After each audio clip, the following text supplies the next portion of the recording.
புகழுக்குரிய தூய்மை மிகு நற்கருணைக்கு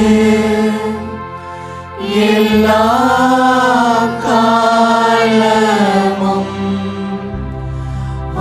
ஆராதனையும் புகழும் ஆட்சியும் உண்டாக கடவது. நிலையான புகழுக்குரிய தூய்மை மிகு நற்கருணைக்கு எல்லா காலமும் ஆராதனையும் புகழும் மாட்சியும் உண்டாக கடவது. நிலையான புகழுக்குரிய தூய்மை மிகு நற்கருணைக்கு எல்லா காலமும் ஆராதனையும் புகழும் மாட்சியும் உண்டாக கடவது.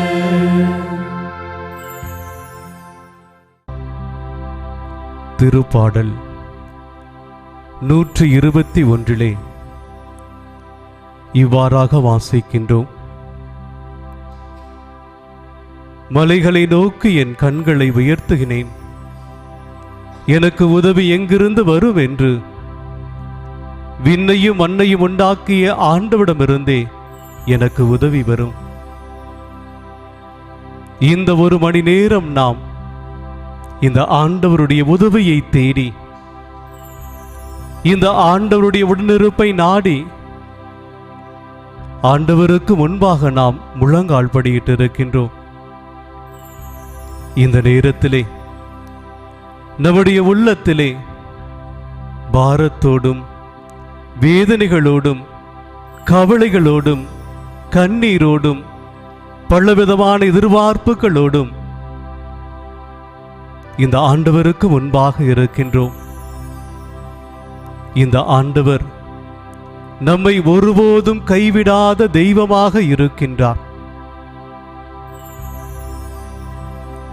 விவிலியத்திலே தொடக்க நூலிலே யோசேப்பை குறித்து நாம் வாசிக்கின்றோம். யோசேப்பு தன்னுடைய சொந்த சகோதரர்களினால் கொலை செய்யப்பட திட்டமிடப்படுகின்றார். தன்னுடைய சொந்த சகோதரர்கள் அவரை அடித்து துன்புறுத்துகின்றார்கள். அவருடைய உடன்பிறப்புகள் அவருடைய ஆடையை உருவி அவரை நிர்வாணமாக்கினார்கள். சொந்த குடும்பமே அவரை குழியில் தள்ளியது. சொந்த குடும்பமே அவரை வேற்று இனத்தாருக்கு விற்றது.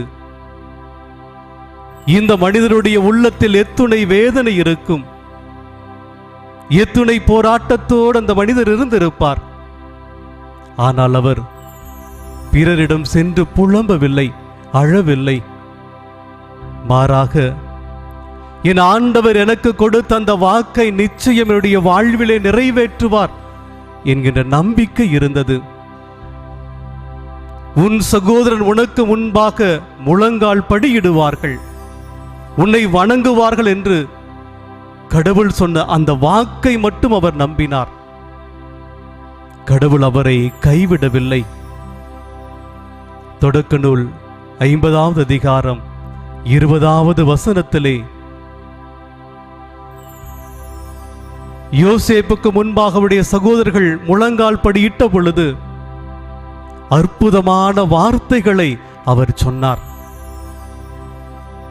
நீங்கள் எனக்கு தீமை செய்ய நினைத்தீர்கள், ஆனால் ஆண்டவரோ அதை நன்மையாக மாற்றினார். கடவுளின் மீது எத்துணை நம்பிக்கை விசுவாசம் இருந்திருந்தால் இத்தகைய வார்த்தைகளை அவரால் சொல்ல முடிந்திருக்கும். நீங்கள் எனக்கு தீமை செய்ய நினைத்தீர்கள், ஆனால் ஆண்டவரோ அதை எனக்கு நன்மையாக மாற்றினார். இந்த நேரத்தில் அதே ஆண்டவர் அவருக்கு முன்பாக இருக்கின்ற நம் ஒவ்வொருவரையும் பார்த்து சொல்லுகின்றார், மகனே மகளே, உடைய குடும்பத்தில் நீ பல போராட்டங்களுக்கு மத்தியில் வாழ்ந்து கொண்டிருக்கின்றாயா? உடைய உறவுகள் உன்னை வெறுத்து ஒதுக்குகின்றதா? உனக்கு வயதாகிவிட்டது, நீ ஏன் இந்த உலகத்தில் பாரமாக வாழ்ந்து கொண்டிருக்கின்றாய் என்று உன்னை பார்த்து உன்னுடைய பிள்ளைகள் சபிக்கின்றார்களா? கவலையோடும் கண்ணீரோடும் மனபாரத்தோடும் போராட்டத்தோடும் குடும்ப வாழ்க்கை நடத்தி கொண்டிருக்கின்றாயா? உன்னுடைய நம்பிக்கையை மட்டும் நீ இழந்து விடாதே. இந்த வல்லமையுள்ள கடவுள் சொல்லுகின்றார், உனக்கு பிறர் எத்தகைய தீமை வேண்டுமானாலும் செய்யலாம், ஆனால் அதை ஆண்டவர் நிச்சயம் நன்மையாக மாற்றக்கூடியவர். அந்த வல்லமை சக்தி இந்த கடவுளுக்கு இருக்கின்றது. நாம் என்ன செய்ய வேண்டும்? இந்த கடவுளுக்கு முன்பாக நம்மை தாழ்த்த வேண்டும். இந்த கடவுளுக்கு முன்பாக நம்மை தாழ்த்துகின்ற பொழுது இந்த ஆண்டவர் நம்மை ஒருபோதும் கைவிடாத கடவுளாக இருப்பார். இந்த ஒரு மணி நேரம் எந்த விதமான பராக்குகளுக்கும் வேடிக்கைகளுக்கும் வேறு சிந்தனைகளுக்கும் இடம் கொடுக்காமல் என் ஆண்டவர் என்னோடு இருக்கின்றார், இந்த ஒரு மணி நேரம் என்னுடைய ஆண்டவரோடு நான் பயணிப்பேன், நிச்சயம் என் ஆண்டவர் என்னுடைய துன்பங்களை இன்பமாக மாற்றுவார் என்கின்ற அந்த நம்பிக்கையோடு விசுவாசத்தோடு நாம் அவருக்கு முன்பாக இருக்கின்ற பொழுது, இறைமகன் இயேசு கிறிஸ்து மரியாவை பார்த்து சொன்னாரே, நீ நல்ல பங்கை தேர்ந்தெடுத்தாய், நீ நல்ல பங்கை தேர்ந்தெடுத்ததினால் உன்னிடமிருந்து நான் அதை எடுக்க மாட்டேன்.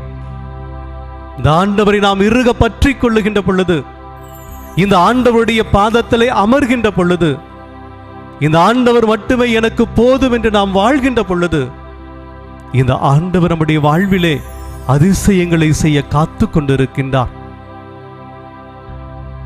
ஏனென்றால் திருப்பாடல் 46:1 வாசிக்கின்றோம், கடவுள் நமக்கு அடைக்கலமும் ஆற்றலுமாய் உள்ளார், இடுக்கணுற்ற வேளையில் நமக்கு உற்ற துணை நிற்பவர் அவரே என்று.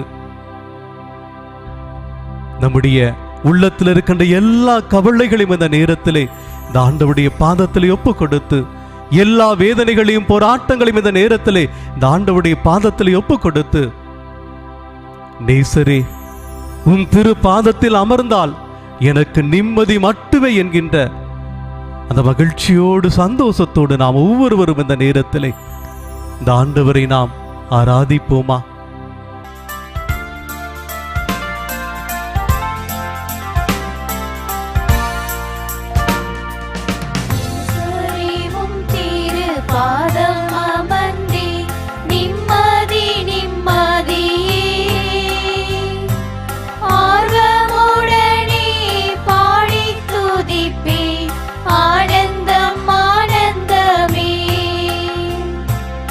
ஆர்வமுடனே பாடி துதிப்பேன், ஆனந்தம் ஆனந்தமே. அடைக்கலமே அதிசயமே, ஆராதனை ஆராதனை. அடைக்கலமே அதிசயமே, ஆராதனை ஆராதனை.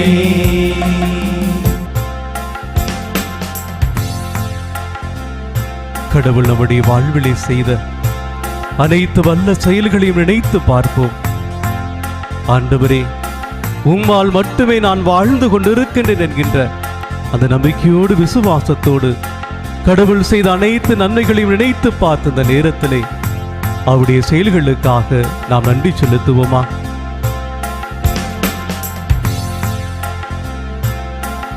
வல்ல செயல்கள் நினைத்து நினைத்து உள்ளமே பொங்குதையா. வல்ல செயல்கள் நினைத்து நினைத்து உள்ளமே பொங்குதையா. நல்லவரே நன்மை செய்தாரே, நன்றி நன்றி ஐயா. நல்லவரே நன்மை செய்தவரே, நன்றி நன்றி ஐயா. வல்லவரே நல்லவரே, ஆராதனை ஆராதனை. வல்லவரே நல்லவரே, ஆராதனை ஆராதனை. 1 கொரிந்தியர் 10வது அதிகாரம் 13வது வசனத்தில் நாம் இவ்வாறாக வாசிக்கின்றோம். உங்களுக்கு ஏற்படுகின்ற சோதனை பொதுவாக மனிதருக்கு ஏற்படும் சோதனை அன்றி வேறு எதுவும் இல்லை என்று சொல்லுகின்றார். அந்த கடவுள் நமக்கு சொல்லுகின்றார், அவர் உங்களுடைய வலிமைக்கு மேல் நீங்கள் சோதனைக்குள்ளாக மாட்டீர்கள், சோதனை வரும்போது அதை தாங்கிக் கொள்ளும் வலிமையை உங்களுக்கு தருவேன் என்று சொல்லுகின்றார்.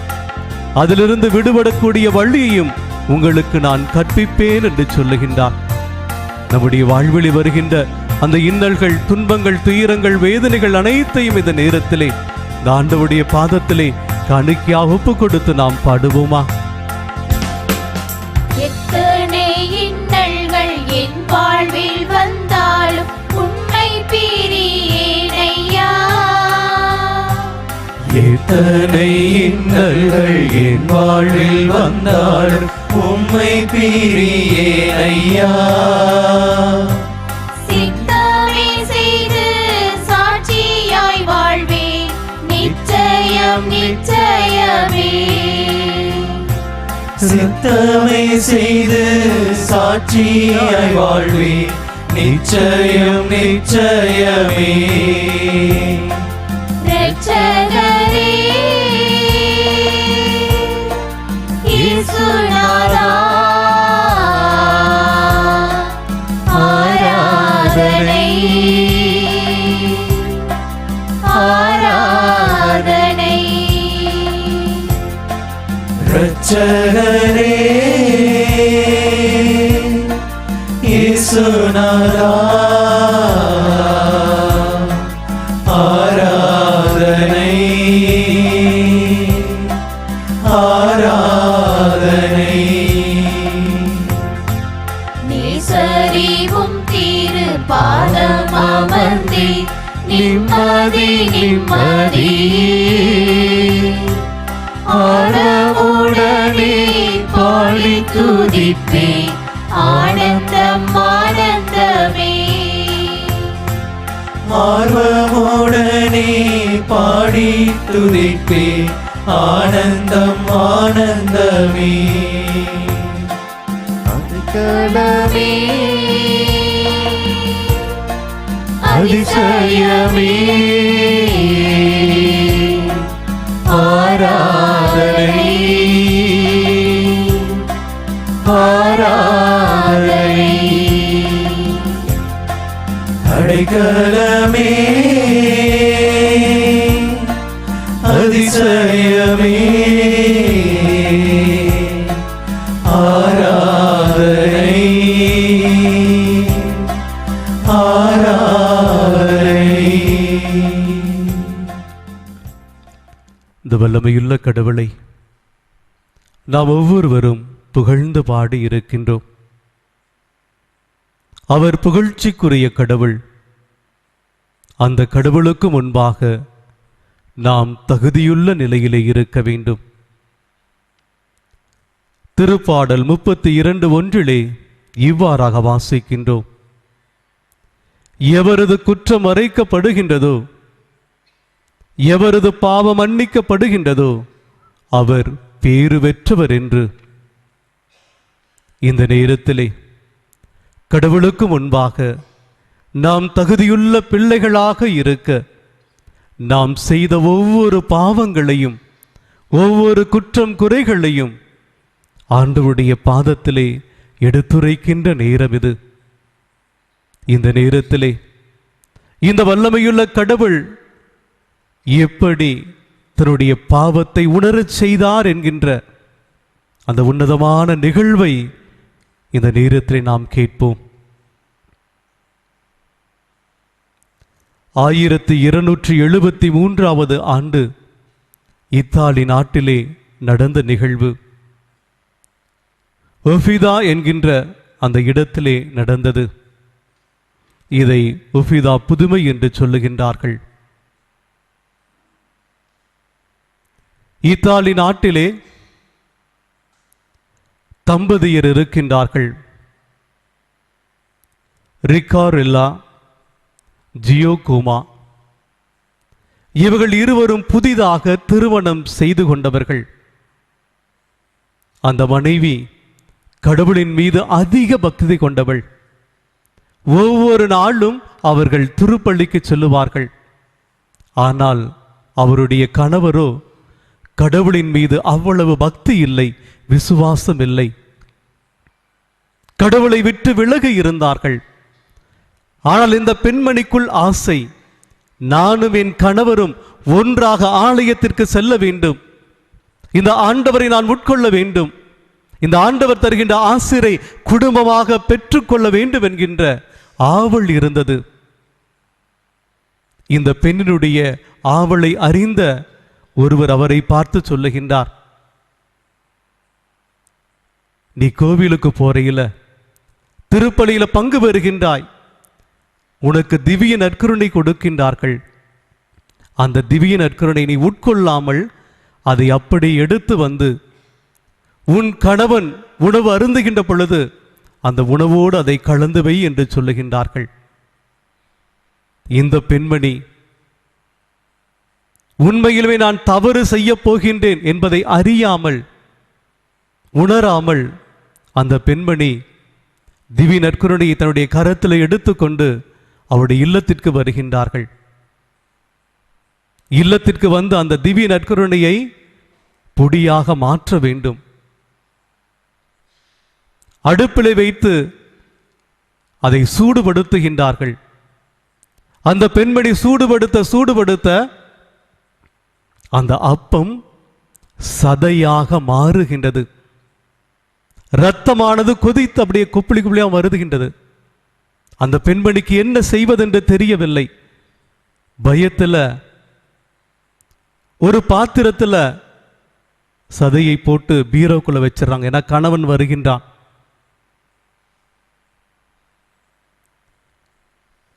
வீடு முழுவதும் நறுமணமாக இருக்கின்றது. அந்த மனம் எங்கிருந்து வருகின்றது என்று தெரியவில்லை. கணவன் சென்ற பிற்பாடு அந்த பெண்மணி வீட்டினுடைய கதவை, அந்த பீரோவினுடைய கதவை திறக்கின்றார்கள். பீரோவிலிருந்து அந்த நறுமணம் வருகின்றது. பாத்திரத்தை திறந்து பார்க்கின்றார்கள். அப்பொழுதுதான் எடுத்த சதையை போல துடித்து கொண்டிருக்கின்றது. பயந்த அந்த பெண், நான் குற்றம் செய்து விட்டேன், பாவம் செய்து விட்டேன், கடவுளுக்கு எதிரான செயலை செய்து விட்டேன் என்கின்ற அந்த பயத்தோடு வீட்டுக்கு பின்னாடி குதிரைகள் எல்லாம் கட்டி வைக்கின்ற அந்த இடத்துல ஒரு குழி நோண்டி அங்க புதைச்சிடுறாங்க. கணவன் மாலையில குதிரைகளை ஓட்டி வருகின்றான். குதிரை வந்து அந்த திவ்ய நற்கருணை புதைக்கப்பட்ட இடத்துல செல்ல மாட்டேன் என்கின்றது. கணவன் அதை பிடித்து இழுக்கின்றான், அடிக்கின்றான், எவ்வளவு கொடுமைப்படுத்துறான். அந்த குதிரை செல்லவில்லை. அந்த குதிரைகள் சைடில் அப்படியே நடந்து போகின்றது. இவர்கள் சென்ற பிற்பாடு அந்த குதிரைகள் முழங்கால் படியிட்டு மண்டியிட்டு அந்த திவ்ய நற்கருணை புதைக்கப்பட்ட இடத்திலே அந்த இடத்தை அப்படியே பார்த்து கொண்டே இருந்ததாம். வருடங்கள் கடக்கின்றது. என்ன என்று அவர்களுக்கு புரியவில்லை. ஏன் இந்த குதிரைகள் எல்லாம் இப்படி செய்கின்றது என்று அவர்களுக்கு புரியவில்லை. 7 ஆண்டுகள் கழித்து அந்த பெண்மணி தன்னுடைய உள்ளத்திலே உறுத்தி கொண்டு இருக்கின்ற இந்த நிகழ்வை பாவ சங்கீதத்தில் அறிக்கையிடுகின்றார்கள். அப்பொழுது அந்த குருவானவர் அவர்களுக்கு பரிகாரம் கொடுத்து விட்டு அந்த பெண்ணை அழைத்து கொண்டு வருகின்றார். அந்த இடத்துல வந்து அவங்க தோண்டி பார்க்கிறாங்க. அந்த பாத்திரம் இருக்கின்றது. திறந்து பார்க்கின்றார்கள். 7 ஆண்டுகளுக்கு முன்பாக புதைத்த பொழுது எப்படி அந்த சதை துடித்துக் கொண்டிருந்ததோ, அதிலே ரத்தங்கள் கொப்பளித்துக் கொண்டிருந்ததோ, அதே போல அதே நிலையிலே இருக்கின்றது. இந்த பெண்ணுக்கு ஆச்சரியம், அந்த கணவனுக்கு அதைவிட ஆச்சரியம். அந்த பெண்மணி சொல்லுகின்றார், நான் கடவுளை கொன்று விட்டேன், கடவுளுக்கு எதிராக துரோகம் செய்து விட்டேன். நான் செய்த பாவத்தை இந்த கடவுள் மன்னிக்கவே மாட்டார் நிச்சயமாக. அந்த அளவுக்கு என்னுடைய பாவம் இருக்கின்றது என்று மனம் நொந்து அழுகின்றாள், கதறுகின்றாள். அந்த குருவானவர் அவரை தேற்றுகின்றார். 1973 வருடம் 600 ஆண்டுகள் கழித்து அந்த புதுமையினுடைய நினைவை கொண்டாடி இருக்கின்றார்கள். இப்போ 1973 வருடம் இன்றளவும் அந்த பாத்திரத்தில் அந்த சதை துடித்து கொண்டு இருக்கின்றதாம். அப்பொழுது எடுக்கப்பட்ட சதையை போல துடித்து கொண்டு இருக்கின்றதாம். அந்த கணவனும் மனைவியும் தங்களுடைய பாவ நிலையை உணர்ந்தவர்கள் கடவுளை பின்பற்றுகின்றார்கள். கடவுளுக்கு உண்மையுள்ளவர்களாக, கடவுளுக்கேற்ற நற்செய்தி பணியாளர்களாக தங்களுடைய வாழ்க்கையை மாற்றிக் கொள்ளுகின்றார்கள். கடவுள் உண்மையிலுமே இந்த திவ்ய நற்கருணையிலே பிரசன்னமாக இருக்கின்றார். உயிரோடு தான் இந்த கடவுள் இந்த திவ்ய நற்கருணையிலே இருக்கின்றார். இதை நாம் உணர்ந்தோம் என்றால் நிச்சயம் நம்முடைய பாவங்களை இந்த ஆண்டவருக்கு முன்பாக நாம் அறிக்கையிடுவோம். ஏனென்றால் கடவுள் சொல்லுகின்றார், திருப்பாடல் 32:5 தாவீது அரசர், என்னுடைய பாவத்தை மூலம் நான் அறிக்கையிட்டேன், என் தீச்செயலை நான் மறைக்கவில்லை. ஆண்டவரிடம் என் குற்றங்களை ஒப்புக்கொள்வேன் என்று சொல்வேன். நீரும் என் நெறிகேட்டையும் பாவத்தையும் போக்கினீர் என்று சொல்லுகின்றார். எத்தகைய குற்றமாக இருந்தாலும் சரி, எத்தகைய பாவமாக இருந்தாலும் சரி, எத்தகைய துரோகமாக இருந்தாலும் சரி, இந்த ஆண்டவர் நம்மை மன்னிக்க காத்து கொண்டிருக்கின்றார். இந்த நேரத்திலே நாம் ஒவ்வொருவரும் இந்த பாடலை பாடி, ஆண்டவரே நான் செய்த பாவங்களை மன்னியும் என்று சொல்லி இந்த ஆண்டவருடைய பாதத்திலே மன்னிப்பை கேட்போமா?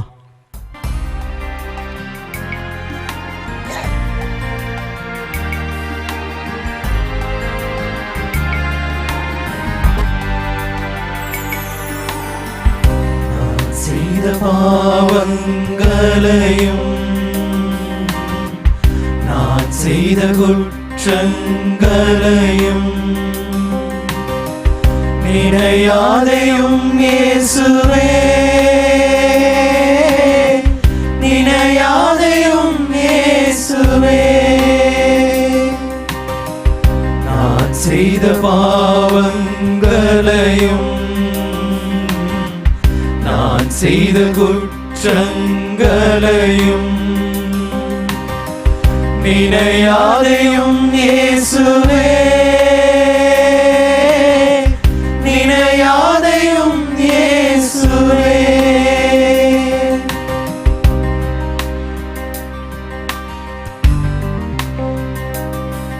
இந்த வல்லமையுள்ள கடவுளிடம் நாம் செய்த அனைத்து பாவங்களையும் அறிக்கையிடுவோம். ஆண்டவரே, பாவப்பட்ட நிலையோடு உமக்கு முன்பாக நான் இருக்கின்றேன். உமக்கு எதிராக எத்தனையோ துரோகங்களை நான் செய்திருக்கின்றேன்.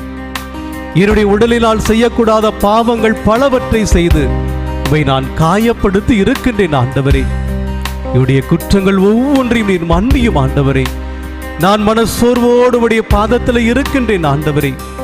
நான் பாவி என்று சொல்லி இந்த நேரத்திலே நம்முடைய பாவங்கள் ஒவ்வொன்றையும் அறிக்கையிடுவோமா?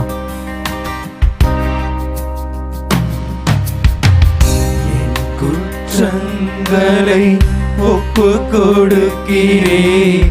நான் செய்த பாவத்தினால் மனம் சோர்ந்து போனேன். நான் வெறும் பாவி இயேசுவே, நீ என்னை மன்னியும் இயேசுவே, நீ என்னை மன்னியும் இயேசுவே. நான் செய்த பாவங்களையும் நான் செய்த குற்றங்களையும் நினையாதையும் இயேசுவே, நினையாதையும் இயேசுவே. திருப்பாடல் 51:3 என் குற்றங்களை நான் உணர்கின்றேன், என் பாவம் எப்போதும் என் கண் முன் நிற்கின்றது. கடவுளுக்கேற்ற பழி நொறுங்கிய நெஞ்சம். கடவுளே, நொறுங்கிய குற்றமுள்ள உள்ளத்தை நீர் அவமதிப்பதில்லை என்று நாங்கள் சங்கீதத்திலே வாசிக்கின்றோம். இந்த நேரத்திலே உமக்கு முன்பாக நிற்கக்கூட தகுதியற்ற நிலையிலே நாங்கள் இருக்கின்றோம் ஆண்டவரே. இச்சையினால் எங்களுடைய உடலை நாங்கள் மாசுபடுத்தி இருக்கின்றோம் ஆண்டவரே. எங்களுடைய உள்ளத்தில் இருக்கின்ற அமைதியை நாங்கள் இழந்திருக்கின்றோம் ஆண்டவரே. இந்த நேரத்திலே எங்களுடைய பாவங்கள் ஒவ்வொன்றையும் அன்னியும் என்று சொல்லி இந்த ஆண்டவரை நோக்கி நாம் அன்றாடுவோமா? நான் செய்த பாவங்கள் உம் கண் முன்னே இச்சையால் வாழ்ந்து அமைதியை இழந்தேன். அமைதியை தாரும் இயேசுவே, அமைதியை தாரும் இயேசுவே. நான் செய்த பாவங்களையும் நான் செய்த குற்றங்களையும் நினையாதையும் இயேசுவே, நினையாதையும் இயேசுவே. ஆண்டவரே, உதாரி மைந்தனைப் போல நான் இந்த உலகத்தை பார்த்து இந்த உலகத்தின் பின்னால் அலைந்து திரிந்து வாழ்ந்து கொண்டிருக்கின்றேன் ஆண்டவரே. உடைய அன்பை உணராமல் நான் வாழ்ந்து கொண்டிருக்கின்றேன் ஆண்டவரே. நீர் என் மீது வைத்திருக்கின்ற பாசத்தை உணராமல் நான் வாழ்ந்து கொண்டிருக்கின்றேன் ஆண்டவரே. மனம் போன போக்கிலே, கால் போன போக்கிலே நான் நடந்து இந்த உலகத்திலே பாவங்கள் பலவற்றை கட்டிக்கொள்கின்றேன் ஆண்டவரே. இந்த நேரத்திலே உதாரி மைந்தனை நீ அரவணைத்தது போல என்னையும் அரவணைக்க காத்து கொண்டிருக்கின்றீர் ஆண்டவரே. இந்த நேரத்திலே நம்மை அரவணைக்கின்ற காத்து கொண்டிருக்கிற இந்த ஆண்டவரிடம் நம்மை முழுமையாக ஒப்பு கொடுத்து நம்முடைய பாவங்களுக்காக இந்த நேரத்தில் இந்த வரிகளை பாடி நாம் பாவங்களை அறிக்கிடுவோமா?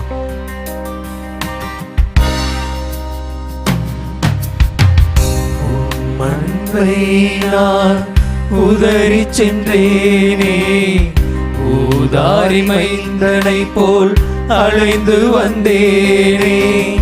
நானும் பிள்ளை இயேசுவே, நீ என்னை மன்னியும் இயேசுவே, நீ என்னை மன்னியும் இயேசுவே. நான் செய்த பாவங்களையும் நான் செய்த குற்றங்களையும் நினையாதையும் இயேசுவே, நினையாதையும் இயேசுவே. இந்த நேரத்திலே இந்த வல்லமையுள்ள கடவுள் நமக்கு ஆறுதலான வார்த்தைகளை சொல்லுகின்றார். திருப்பாடல் 103:10 அவர் நம் பாவங்களுக்கேற்ப நம்மை நடத்துவதில்லை, நம் குற்றங்களுக்கு ஏற்ப நம்மை தண்டிப்பதில்லை என்று. ஏனென்றால் நம்முடைய பாவங்கள் செந்தூரம் போல சிவந்திருந்தாலும் இந்த வல்லமையுள்ள கடவுள் அவை அனைத்தையும் வெண்பணியிலும் வெண்மையாக மாற்றுகின்றார். இந்த நேரத்திலே அவருக்கு முன்பாக மனம் வருந்திய நம் ஒருடைய பாவங்களையும் இந்த ஆண்டவர் மன்னித்திருக்கின்றார். மன்னித்த இந்த ஆண்டவர் நம்மிடம் எதிர்பார்ப்பது பொன்னையோ பொருளையோ அல்ல, மாறாக என்னுடைய மகன் மகள் இப்பொழுது பாவம் மன்னிக்கப்பட்டு தூய்மையாக பரிசுத்தமான உள்ளத்தோடு இருக்கின்றார்கள். அதே பரிசுத்தத்தை தன்னுடைய வாழ்வினுடைய இறுதி வரை அவர்கள் கடைபிடிக்க வேண்டும் என்றுதான் இந்த வல்லமையுள்ள கடவுள் விரும்புகின்றார். கடவுளுடைய விருப்பத்தை நாம் இந்த நேரத்திலே இனி வருகிற நாட்களிலே நான் நிறைவேற்றுவேன் என்கின்ற அந்த உறுதியை ஏற்போமா? அந்த உறுதியை நாம் ஏற்கின்ற பொழுது இந்த கடவுள் நம்மை குறித்து மகிழ்கின்ற தெய்வமாக இருக்கின்றார். இந்த நேரத்திலே பாவங்கள் மன்னிக்கப்பட்டு அவருடைய முன்பாக பரிசுத்தோடு இருக்கின்ற நம்மை கடவுள் ஆசீர்வதிக்கின்ற தெய்வமாக இருக்கின்றார். நம் ஒவ்வொருவரையும் நன்மைகளினால் நிரப்புகின்ற தெய்வமாக இந்த கடவுள் இருக்கின்றார். இந்த கடவுள் அதிசயங்களை அற்புதங்களை செய்கின்ற கடவுள். என்னுடைய நண்பர் குருவினுடைய பங்கிற்கு சென்றிருந்தேன். அந்த பங்குக்கு சென்ற பொழுது அந்த பங்கினுடைய நாட்டாமை அந்தோனி அவருடைய பெயர். அவருடைய இல்லத்திற்கு அந்த தந்தை அழைத்து சென்றார். அவங்க வீட்டுக்கு போறப்போ அவங்க வீட்டில் அவர் சொன்ன வார்த்தைகளை கேட்ட பொழுது உள்ளம் அவ்வளவு மகிழ்ச்சி அடைந்தது, சந்தோஷம் அடைந்தது. ஏனென்றால் இந்த வல்லமையுள்ள கடவுளுடைய உடனிருப்பை அவர் தந்த அந்த அதிசயத்தை அவர் அனுபவித்தார் என்று கேட்ட பொழுது அவ்வளவு மகிழ்ச்சியா சந்தோஷம் இருந்தது. திடீரென்று அவருக்கு இதயத்தில் வலி ஏற்படுகின்றது. இதயத்தில் வலி ஏற்பட்ட உடனேயே அவரை மருத்துவமனைக்கு அழைத்து செல்லுகின்றார்கள். மருத்துவமனையில் பரிசோதிக்கின்றார்கள். பரிசோதித்து பார்த்த பொழுது அவருடைய இதயத்தில் 5 பிளாக், 5 அடைப்புகள் இருக்கின்றது.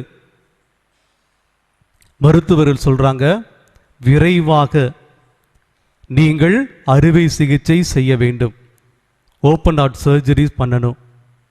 அதற்கு 6 to 8 லட்சம் செலவாகும்.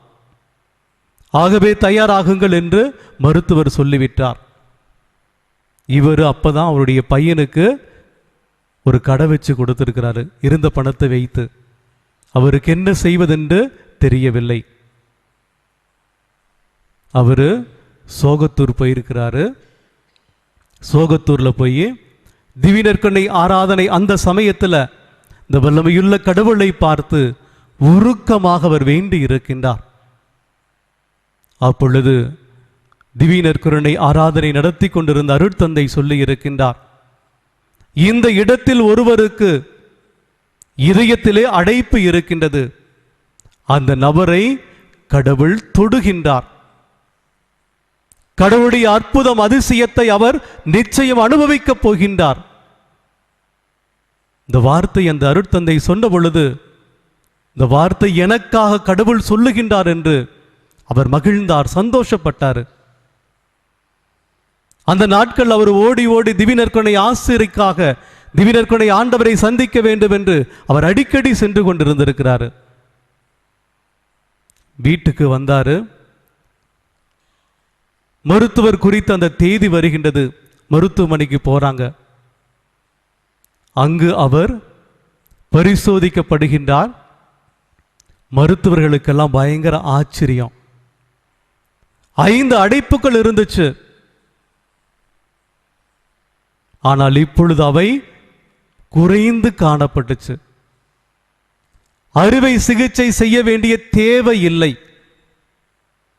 ஒவ்வொரு நாளும் 9 மாத்திரைகள் அருந்திக் கொண்டிருந்த அவரு இனிமேல் 2 மாத்திரை சாப்பிட்டா போதும், உங்களுக்கு சுகம் கிடைத்து விட்டது, அறுவை சிகிச்சை தேவையில்லை.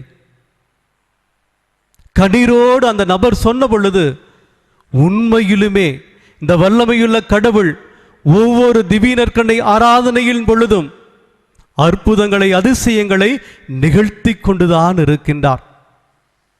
இங்கிருக்கின்ற ஒவ்வொருவரும், தொலைக்காட்சிக்கு முன்பாக பார்த்து கொண்டிருக்கின்ற ஒவ்வொருவரும் நிச்சயம் இந்த வல்லமையுள்ள கடவுளிடமிருந்து அற்புதத்தையும் அதிசயத்தையும் பெற்றிருப்பீர்கள். அது நிச்சயம் நடந்திருக்கும் நம்முடைய வாழ்வில். இந்த கடவுள் நமக்கு அநேக நன்மைகளை செய்து கொண்டிருக்கின்றார். இவரை நம்பிய பிள்ளைகளை அவர் ஒருபோதும் கைவிடாத தெய்வமாக இருக்கின்றார். எந்த விதமான துன்ப வேளையில் இந்த ஆண்டவரை நாம் கூக்குலிட்டு கேட்கின்ற பொழுது இந்த ஆண்டவர் நம்முடைய குரலுக்கு செவி சாய்க்கின்றார். நம்முடைய குரலுக்கு செவி சாய்ப்பதோடு மட்டுமல்ல, நம்முடைய வாழ்விலே அற்புதங்களை புரிந்து கொண்டிருக்கின்றார், அதிசயங்களை அவர் செய்து கொண்டிருக்கின்றார். இந்த நேரத்திலே கடவுள் நம்முடைய வாழ்விலும் அந்த அற்புதங்களை செய்திருக்கிறாரு. அந்த அதிசயத்தை நாமும் பெற்றிருக்கின்றோம். பெற்ற நாம் இந்த நேரத்திலே கடவுளுக்கு நன்றி செலுத்த கடமைப்பட்டிருக்கின்றோம். ஏனென்றால் கடவுள் சொல்லுகின்றார், 10 பேரும் சுகம் பெறவில்லையா? மற்ற 9 பேர் எங்கே? அந்நியராகி உன்னை தவிர வேறு ஒருவரையும் காணோமை என்று அன்று வேதனைப்பட்ட கடவுள் இந்த நேரத்தில் அவருக்கு நாம் நன்றி சொல்லவில்லை என்றால் அதே வேதனைத்தான் நம்முடைய கடவுள் படுவார். இந்த நேரத்திலே அந்த கடவுள் செய்த அனைத்து நன்மைகளையும் நாம் நினைத்து பார்த்து, ஆண்டவரே உமக்கு நன்றி என்று சொல்லுவோம். நீர் மறவாமல் என்னுடைய வாழ்விலே பல நன்மைகளை செய்திருக்கின்றீர் ஆண்டவரே. ஆகவே உனக்கு நான் மனதார நன்றி செலுத்துகின்றேன் என்று சொல்லி நாம் பெற்றுக்கொண்ட ஒவ்வொரு நன்மைகளையும் அந்த நேரத்திலே நினைத்து பார்த்து இந்த ஆண்டவருக்கு நன்றி செலுத்துவோமா?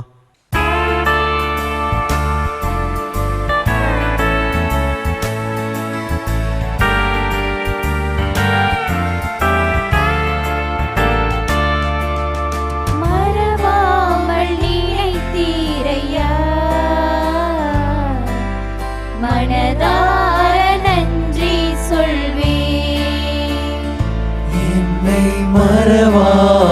நினைத்தீரையா,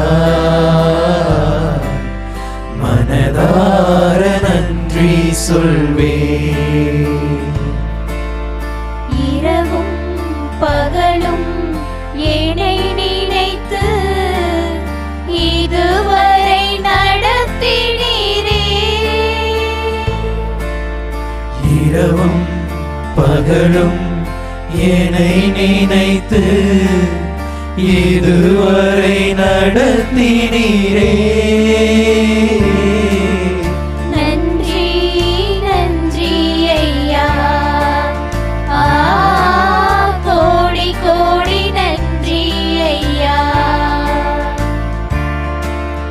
நன்றி நன்றி ஐயா, கோடி கோடி நன்றி ஐயா. மறவாமல் நினைத்தீரையா, மனதார நன்றி சொல்வேன். கடவுள் நம்முடைய வாழ்விலே அநேக அற்புதங்களை செய்திருக்கின்றார். ஒவ்வொரு நாளும் நாம் அதை உணர்ந்து இருக்கின்றோம், அதை நாம் அனுபவித்திருக்கின்றோம். நம்முடைய குடும்பங்களிலே பல போராட்டங்களுக்கு மத்தியில், பல பிரச்சனைகளுக்கு மத்தியில் இந்த வல்லமையுள்ள கடவுள் நமக்கு ஆறுதலாக இருந்திருக்கின்றார். இந்த வல்லமையுள்ள கடவுள் நம்முடைய துயர்கள் அனைத்தையும் முழுமையாக போக்கி நம்முடைய குடும்பத்திற்கும் நமக்கும் ஆறுதலை கொடுத்து வழிநடத்தி இருக்கின்றார். நன்றி நிறைந்த உள்ளத்தோடு நாம் இந்த எபினேசரை புகழ்வோமா?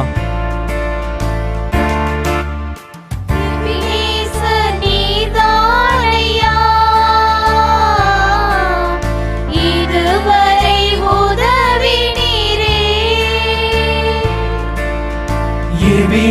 நேச நீதானையா இதுவரை உதவினீரே எல்ரோய் எல்ரோய் என்னையும் கண்டீரே எப்படி நான் நன்றி சொல்வேன் எல்ரோய் எல்ரோய் என்னையும் கண்டீரே எப்படி நான் நன்றி சொல்வேன் நன்றி நன்றி ஐயா கோடி கோடி நன்றி ஐயா நன்றி நன்றி ஐயா கோடி கோடி நன்றி ஐயா மறவாமல் நினைத்தீரையா மனதார நன்றி சொல்வேன்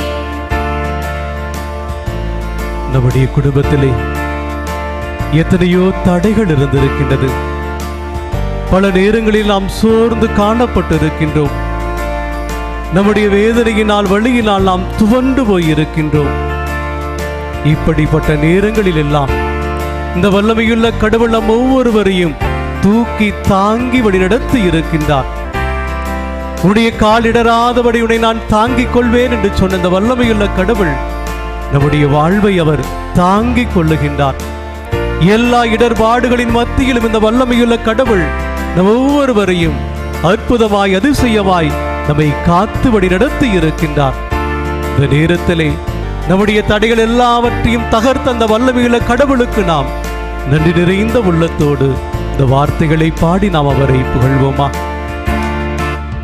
தடைகளை உடைத்தீரையா தள்ளாட விடவில்லையே தடைகளை உடைத்தீரையா தள்ளாட விடவில்லையே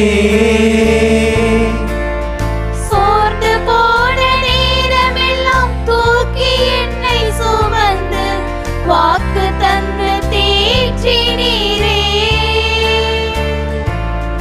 சோர்ந்து போன நேரமெல்லாம் தூக்கி என்னை சுமந்து வாக்கு தந்து தேற்றினீரே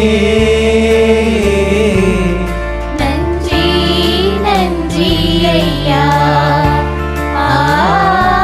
கோடி கோடி நன்றி ஐயா நன்றி நன்றி ஐயா கோடி கோடி நன்றி ஐயா மறவாமல் நினைத்தீரையா மனதார நன்றி சொல்வேன் என்னை மறவாமல் நினைத்தீரையா மனதார நன்றி சொல்வேன்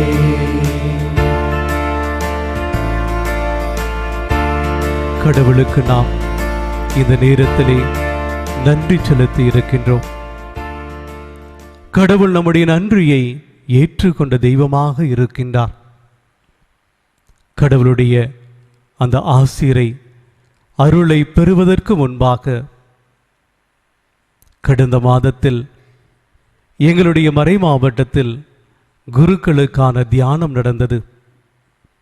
அந்த குருக்களுக்கான தியானத்தில் தியான உரை நடத்தி அந்த அருட்தந்தை கூறிய ஒரு நற்கருணை புதுமை, நற்கருணையுடைய வல்லமை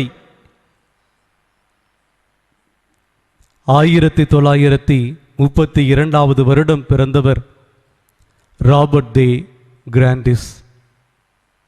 இந்த ராபர்ட் தே கிராண்டிஸ் அமெரிக்காவில் வாஷிங்டன் அந்த மாகாணத்தில் பிறக்கிறாரு.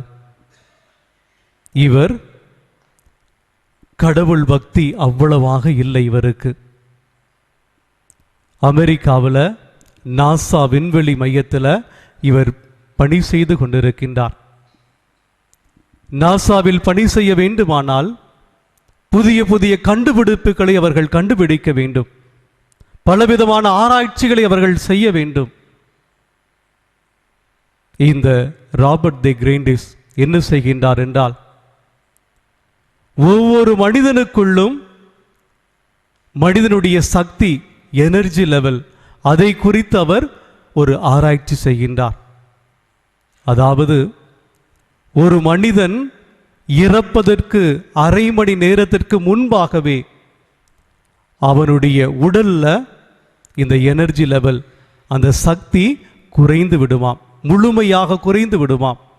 அதற்கு அரை மணி நேரத்திற்கு பின்பாக அவர் இறந்து விட்டார் என்று மருத்துவர் அறிவித்து விடுவார்கள். பல கட்ட பரிசோதனைகளை இவர் செய்திருக்கின்றார். நிறைய ஆராய்ச்சியை மேற்கொண்டிருக்கின்றார். கிறிஸ்லியன் என்கின்ற அதிநவீன கேமராவை வைத்து கொண்டு நுண்ணியமாக கணக்கெடுத்திருக்கின்றார்கள். பல மனிதருடைய இறப்பை இவர்கள் ஆராய்ச்சி செய்திருக்கிறாங்க. ஒருமுறை குடும்பத்தின் மத்தியில் ஒருவர் இறக்கின்ற தருவாயில் இருக்கிறார். மருத்துவமனையில் பக்கத்தில் இருக்கிற ரூம்ல இவர் கம்ப்யூட்டரை வைத்து கண்காணித்து கொண்டிருக்கின்றார். கண்காணித்து கொண்டிருக்கின்ற அந்த தருணத்தில் கடைசி அரை மணி நேரம் அந்த மனிதனுடைய உடம்பில் இருக்கின்ற எனர்ஜி லெவல், சக்தி குறைந்து கொண்டே இருக்கின்றது. முழுமையாக குறைஞ்சிருச்சு.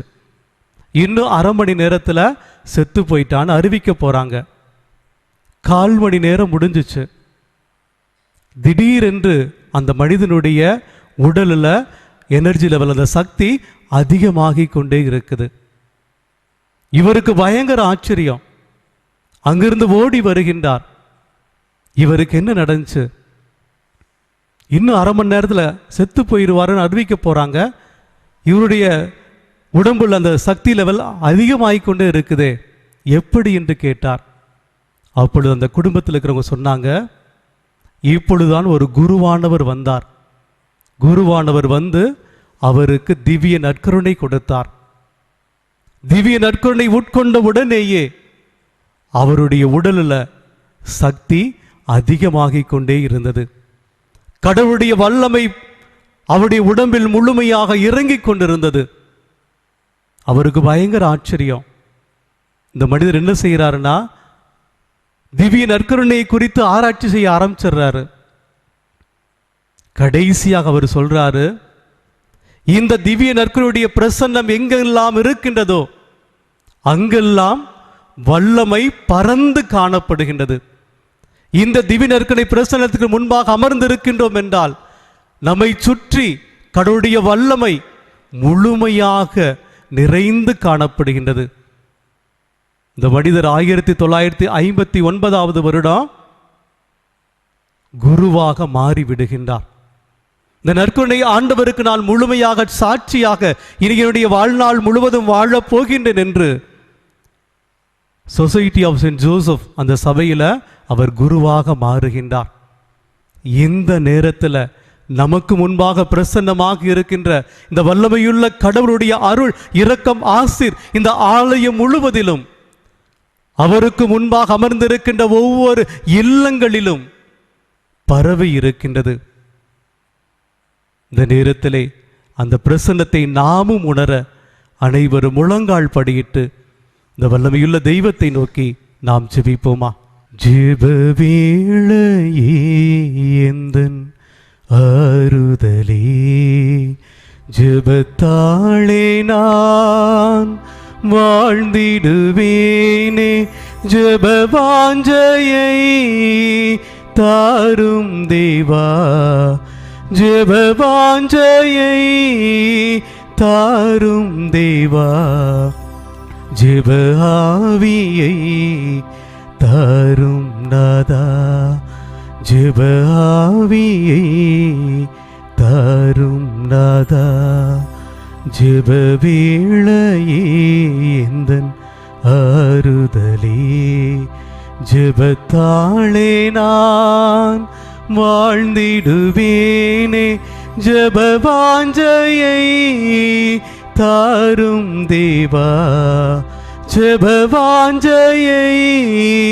தாரும் தேவா, ஜெப ஆவியை தாரும் நாதா, ஜெப ஆவியை தாரும் நாதா. எங்களை நேசித்து அன்பு செய்து வழிநடத்துகின்ற ஆண்டவரே, உன் கால் இடராதபடி உன்னை நான் தாங்கி வழிநடத்துவேன் என்று சொன்னவரே, உனக்கு நான் நிழலாக பக்க பலமாக இருந்து உன்னை நான் வழிநடத்துவேன் என்று சொல்லி இந்த வருடத்தில் எங்களுக்கு வாக்குத்தத்தம் கொடுத்த ஆண்டவரே, இங்க இருக்கின்ற ஒவ்வொருவரும் கேட்பதற்கும் எதிர்பார்ப்பதற்கு மேலாகவே உடைய அற்புதமான கரத்திலிருந்து எல்லா நன்மைகளையும் எல்லா ஆசிரியம் அவர்கள் பெற்று ஒவ்வொரு நாளும் நாங்கள் உடைய பிரசன்னத்தை உணர்ந்த பிள்ளைகளாக, உடைய அன்புக்கு சாட்சியுள்ள பிள்ளைகளாக ஒவ்வொரு நாளும் நாங்கள் வாழ்ந்திட எங்களுக்கு துணை புரிந்தருள வேண்டுமென எங்கள் ஆண்டவராகிய கிறிஸ்து வழியாக மெய் மன்றாடுகின்றோம். ஆமென்.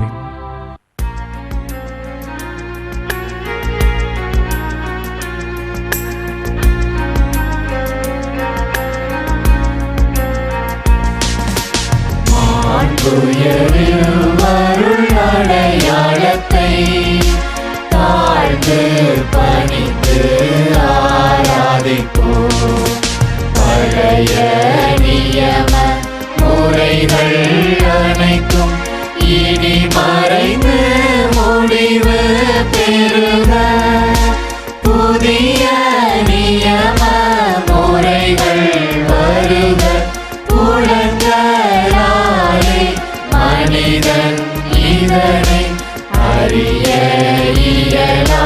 குறையை நீக்க நம்பிக்கையின் உதவி பெறுக.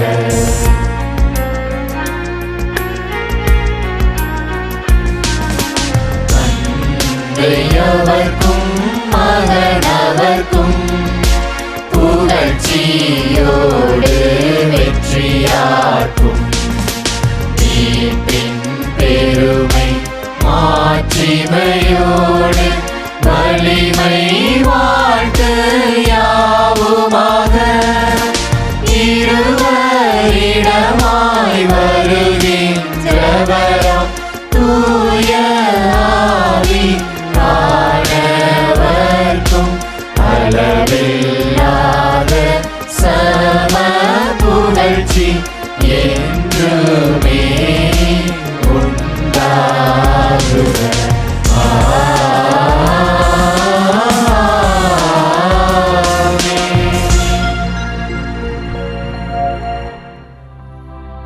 ஜெபிப்போமாக. இறைவா, இந்த வியப்புக்குரிய அருளடையாளத்திலே உம்முடைய பாடுகளின் நினைவை எங்களுக்கு விட்டு சென்றீர். உமது திருவிடல் திருத்தமாகியவற்றின் தூய மறைபொருளை வணங்கும் நாங்கள் உமது மீட்பின் பயனை இடையராது துய்த்து உணர்ந்து மகிழ அருள் புரியும். தந்தையாக இறைவனோடு தூய ஆவியாரின் ஒன்றிப்பல் என்றென்றும் வாழ்ந்து ஆட்சி செய்கின்றவரே உம்மை மன்றாடுகின்றோம்.